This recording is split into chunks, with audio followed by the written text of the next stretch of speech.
आज हम हमारे कोर्स की जो तीसरी पोयम है, जो वो भी जॉन मिल्टन द्वारा लिखी गई है। कल हमने जो पोयम देखी थी वो ऑन टाइम की, मिल्टन की दो पोयम हमारे कोर्स में हमारे लिए प्रिस्क्राइब की गई है।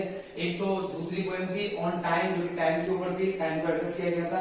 आज हम जो पोयम देखने जा रहे हैं वो है ऑन शेक्सपियर 1630।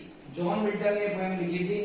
मैं आपको बता दूं, जॉन मिल्टन इंग्लिश का ग्रेटेस्ट पोइट है, जो कि बहुत पढ़ा लिखा था, इतना पढ़ा लिखा था और इतना ज्यादा लिटरेचर में लिखने का मन था इसका कि लिखते लिखते अपनी 44 इयर्स की एज में कंप्लीटली ब्लाइंड हो गया था। फिर इसने अपने एक रिश्तेदार से आगे कई जो वर्क्स थे इसके लिटरेरी वर्क्स उनको डिक्टेट कराया था, लिखवाया था। तो जॉन मिल्टन इतना हाईली एजुकेटेड पर्सन था, इसके बावजूद भी जॉन मिल्टन अपने से कम शिक्षित शेक्सपियर से बहुत ज्यादा प्रभावित था।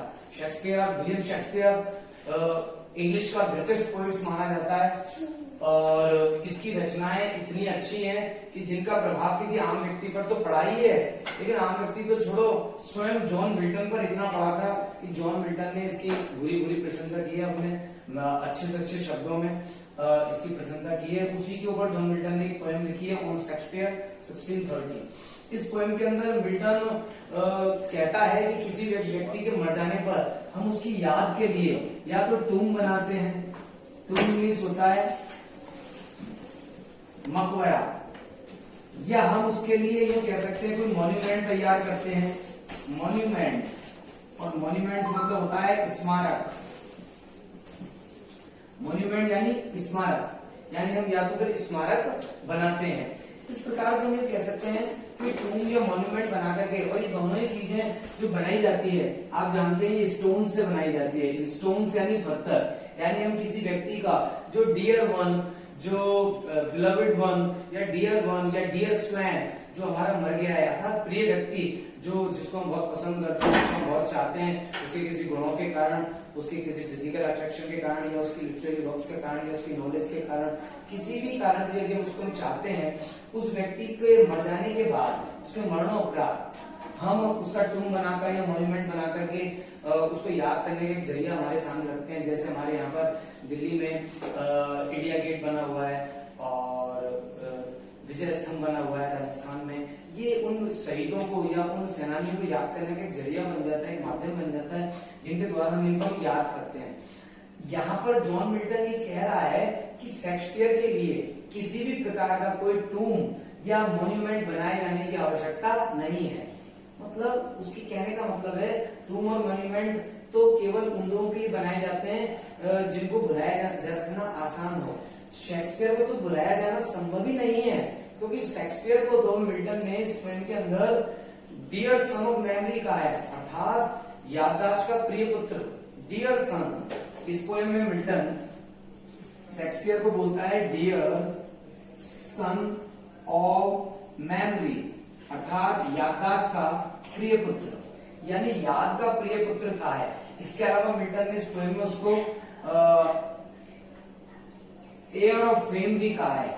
Air of fame, air of fame का मतलब है प्रसिद्धि का उत्तराधिकारी, अर्थात ग्रेट, महान, famous, famous for his literary works. यानी मिल्टन ने शेक्सपियर को कहा है कि मिल्टन अपनी रचनाओं के लिए, अपने लिटरेरी वर्क्स के लिए बहुत फेमस है, इसलिए उसे बुलाया जाना संभव ही नहीं है। और उसको डियर सन ऑफ मेमोरी कहा है, अर्थात वो याददाश्त से कभी निकल ही नहीं सकता, वो तो यादों का एक प्रिय पुत्र है। मिल्टन ने ऐसा कहा है। और जैसा भी आप जानते हैं शेक्सपियर इंग्लिश का महानतम पोएट है, ग्रेटेस्ट पोएट्स माना जाता है। ये केवल पोएट्स ही नहीं है, महानतम ड्रामेटिस्ट है। इसने बहुत अच्छे ड्रामा लिखे हैं, बहुत सारा अच्छी पोएट्री लिखी है। इसके ड्रामा भी जो है वो एक तरीके से पोएट्री है। इतना अच्छा लिखा है, जीवन का कोई ऐसा एस्पेक्ट नहीं है, ऐसा कोई पहलू नहीं है, ऐसे कोई भाव नहीं है, इमोशंस नहीं है जिनको शेक्सपियर ने टच ना किया हो।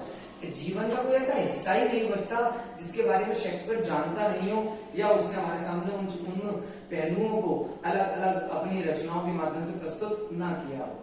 तो इतनी सारी रचनाओं को जानने के बाद कुछ विद्वान तो यहाँ तक कहते हैं कि कैसे एक व्यक्ति इतना सब कुछ जान सकता है। मेरे कहने का मतलब आप समझ रहे होंगे, शेक्सपियर के बारे में, शेक्सपियर की रचनाओं को जब हम पढ़ते हैं, उसके इतने सारे कार्यों को देखते हैं, तो उसके बाद कई क्रिटिक्स का कहना, कई आलोचकों का तो ये भी कहना है कि ये कैसे संभव हो सकता है कि एक अकेला व्यक्ति जो ज्यादा पढ़ा लिखा भी नहीं था, मिल्टन के कंपैरेटिवली अगर बात कर रहे हैं तो शेक्सपियर इतना हाईली एजुकेटेड नहीं था, एक ग्रामर प्राइमरी स्कूल में पढ़ा हुआ था, जो कि ब्रिज लेवल का था, ग्रामीण स्तर का स्कूल था, उसके अंदर पढ़ा था।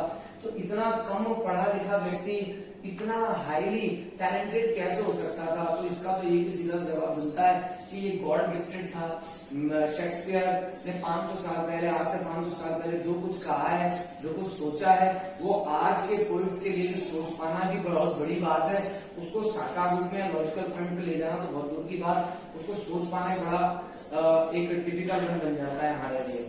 जिस प्रकार इस थॉट्स को आप ऐसे समझ सकते हैं, एडिसन ने बल्ब बनाया तो फर्स्ट ऑफ ऑल जो थॉट होता है, आप ये ध्यान रखें कि पहला थॉट जो होता है वो बहुत इंपॉर्टेंट होता है कि पहली बार जो दिमाग में कैसे आया होगा कि कैसे बल्ब बनाया जाए, और फिर कैसे उसने 3 महीने तक लगातार टायरिंग एफर्ट्स किए, लगातार निरंतर प्रयास किए, और उसके बाद वो बल्ब बन करके आया। उसके बाद आज जो हम देखते हैं कि CFL बना ली गई है या LED बना ली गई है, या मोबाइल के अंदर ये छोटी से एक मोती की तरह लाइट को रख दिया गया है जिसको हम यूज कर लेते हैं। ये सब संभव कैसे हो पाया? उस फर्स्ट थॉट के कंप्लीट होने के बाद ये सेकंड, थर्ड और फोर्थ थॉट्स आने लगे। अर्थात फर्स्ट इन्वेंशन बहुत इंपॉर्टेंट होता है, फर्स्ट सोच बहुत इंपॉर्टेंट होती है। जैसे किसी भी चीज का पहला जो रूप होता है वो बहुत इंपॉर्टेंट होता है, उसके बाद उसके मॉडिफाई जो रूप होते हैं, परिष्कृत रूप जो होते हैं, वो आसानी से इजिली इन्वेंटेड किए जा सकते हैं, आविष्कार उनका किया जा सकता है, उनको आसानी से बनाया जा सकता है। लेकिन सभी ये सोचते हैं कि शेक्सपियर इतना टैलेंटेड था, उसने सब चीजें सोची कैसे होगी? तो इनके बारे में तो हम ये कह सकते हैं कि शेक्सपियर को जितनी भी सब रचनाएं उसने की है, ये वो हाईली टैलेंटेड था ही, वो गॉड गिफ्टेड था भी उसके लिए, इस कारण वो ऐसा कर पाया।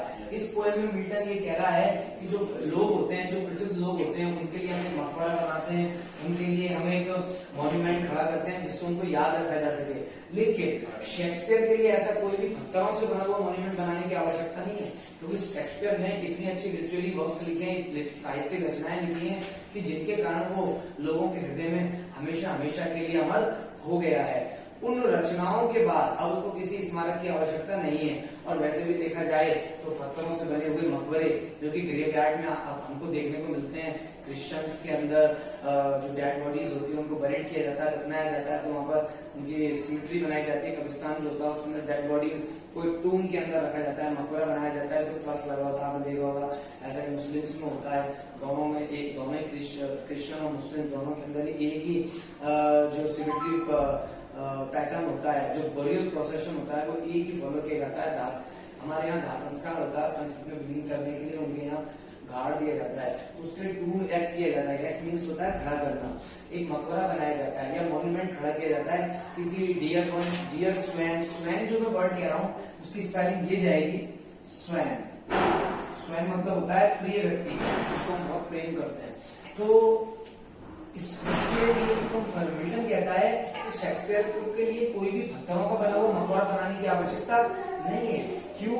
क्योंकि पत्थरों का जो मकबरा होगा वो तो एक समय के बाद टूट जाएगा, उसकी एक उम्र होती है, वो अब उस समय के बाद टूट जाएगा, नष्ट हो जाएगा, जीर्ण शीर्ण हो जाएगा। लेकिन शेक्सपियर ने जो अपनी रचनाओं से जो अपनी इमेज बनाई है, जो स्थान बनाया है, या जो मॉन्यूमेंट बनाया है, वो सीधे ही उसके रीडर्स के हार्ट में बनाया है, हृदय में बनाया है। तो उसको तो ब्रेक कर पाना, या उसकी कोई उम्र भी नहीं है, तो वो कभी टूटेगा भी नहीं, वो हमेशा लिव लॉन्ग रहेगा और एवरलास्टिंग रहेगा, हमेशा रहेगा। जब तक लोग रहेंगे, जब तक उसके पढ़ने वाले रहेंगे, तब तक रहेगा।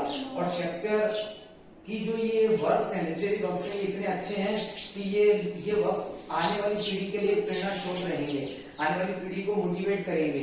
इवन आप तो ये देख सकते हैं, जब जॉन मिल्टन जो खुद अंडर 10 लिटरेरी आर्टिस्ट में आता है, लिटरेरी पोइट्स में आता है, ग्रेटेस्ट पोइट रहा है वो खुद जब शेक्सपियर से इतना प्रभावित था, तो एक कॉमन रीडर की तो बात ही हम क्या करें, उसकी तो मिसाल ही क्या है। तो मिल्टन जॉन मिल्टन जो है विलियम शेक्सपियर के ऊपर पूरे तरीके से उसकी बढ़ाई कर रहा है। मैं आपको अगर इसको समअप करूं, पोएम को संक्षेप में कहूं, तो ये पोएम एक तरीके से शेक्सपियर के लिए ट्रिब्यूट है, ट्रिब्यूट मतलब होता है श्रद्धांजलि। एक तरीके से शेक्सपियर को इस पोएम के अंदर ऐसे पेंट किया गया है, ऐसे चित्रित किया गया है जैसे कि वो इमॉर्टल है। जिस प्रकार ये चांद तारे सूर्य पृथ्वी चंद्रमा ये इमॉर्टल है, ये कभी नष्ट होने वाले नहीं है, उस प्रकार से मिल्टन ने शेक्सपियर को एक इमॉर्टल के तौर पर पेंट किया है, अजर अमर के तौर पर बताया है। अब आप जानते हैं शेक्सपियर तो मर चुका है, लेकिन शेक्सपियर लोगों के दिलों में उसकी रचनाओं के द्वारा, उसके आर्टिस्टिक क्रिएशन के द्वारा हमेशा जिंदा है, जिंदा था, जिंदा रहेगा। तो इस तरीके की ये पोएम है, जॉन मिल्टन के द्वारा लिखी गई और बेहतरीन पोएम है। शेक्सपियर के ऊपर अपने थॉट्स उसने दिए हैं और ये बताने की कोशिश की है कि पत्थरों का स्मारक उसके लिए आवश्यक नहीं है, उसका तो स्मारक उसकी रचनाएं हैं जो लोगों के दिलों में बसती है। इस प्रकार से इस पोएम को मैंने तुम्हें हिंदी में पैराफ्रेज करके सुनाया। इस पोएम को हम कल पढ़ेंगे। आप एक बार इसको ठीक से और समझने की कोशिश करें, आपको इसके टेक्स्ट जो है वो मिल जाएगा, उसको पढ़ें, देखें, समझें। आगे हम इसको कल पढ़ेंगे। Okay, thanks for the day.